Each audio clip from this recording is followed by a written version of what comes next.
Hello friends, movies all অ্যাবাউটে আপনাদের স্বাগত। একেন বাবু নিজের নতুন সিজন নিয়ে চলে এসেছেন। ট্রেলার দেখে গল্পটা সম্পর্কে আপনারা মোটামুটি জেনেই গেছেন। একেন বাবু প্রথমবার পুরী বেড়াতে গেছেন এবং সেখানে গিয়ে তার হাতে একটা কেস এসে পড়ে। এই কেসটাকে তিনি কিভাবে সলভ করেন সেটা জানতে গেলে আপনাদের সিরিজটা দেখতে হবে।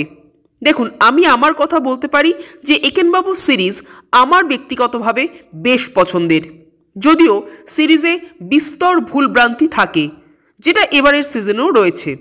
কিন্তু সেটাকে ইগনোর করে যদি সিরিজটা শুধুমাত্র এন্টারটেনমেন্ট পারপাস নিয়ে দেখি, তবে একেনবাবু একটা খুব কিউট সিরিজ।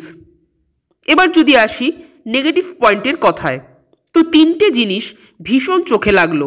এক, এখানে একেনবাবু, বাপিবাবু আর প্রমথবাবু এই তিনজনের যে ইকুয়েশনটা সেটা পুরোপুরি মিসিং। যারা প্রথমবার এই সিজনের মাধ্যমেই একেনবাবুর সাথে পরিচিত হবেন তারা এই তিনজনের মধ্যেকার কেমিস্ট্রিটাকে ফিল করতেই পারবেন না। দুই হলো, এখানে অন্য একটা সিরিজের এক গোয়েন্দা চরিত্রকে সারপ্রাইজ এলিমেন্ট হিসেবে আনা হয়েছে, যেটা ভীষণ বোকা বোকা লেগেছে আমার। একে তো ওই চরিত্রটাকে আমার পার্সোনালি একেবারেই পছন্দ হয় না, তার উপর কেন যে এই চরিত্রটাকে আনা হলো বুঝলামই না। তার আশাতে এই সিরিজটায় বা পার্টিকুলার ওই সিনটায় কোনো এফেক্ট পড়লই না। শুধু শুধু ওই গোয়েন্দা ইউনিভার্স করার কায়দায় দর্শককে সুরসুরি দেওয়া হলো মাত্র। তো এই সিনটা খুবই অপ্রাসঙ্গিক মনে হয়েছে আমার। আর তিন হলো, মূল যে বিষয়ের উপর, যে রাতের ঘটনার উপর পুরো গল্পটাকে সেট করা হয়েছে, সেই ঘটনাটাই ভীষণ কাঁচাভাবে দেখানো। এতটাই সারফেস লেভেলে ব্যাপারটাকে সির্ফ ছুঁয়ে দিয়ে বেরিয়ে যাওয়া হয়েছে যে বলার নয়।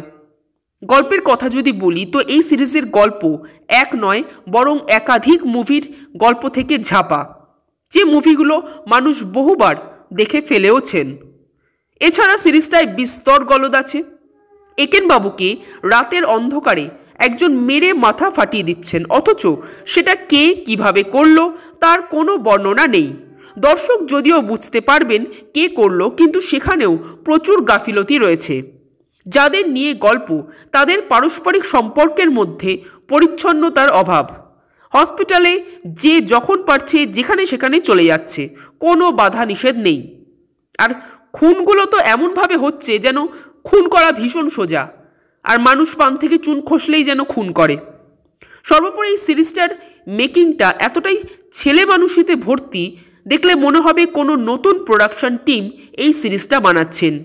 তো যারা সির্ফ এন্টারটেনমেন্টের জন্য সিরিজটা দেখতে বসবেন তাদের জন্য ঠিক আছে, আদারওয়াইজ এইসব খুঁটিনাটি প্রবলেমগুলো চোখে পড়লে কিন্তু সিরিজটা ভীষণই বোকা বোকা একটা সিরিজ মনে হবে। তো আপনারা যারা অলরেডি সিরিজটা দেখেছেন তাদের কেমন লাগলো কমেন্ট করে জানাবেন। আর আমাদের ভিডিও ভালো লেগে থাকলে প্লিজ লাইক, শেয়ার ও সাবস্ক্রাইব করতে ভুলবেন না। Thank you.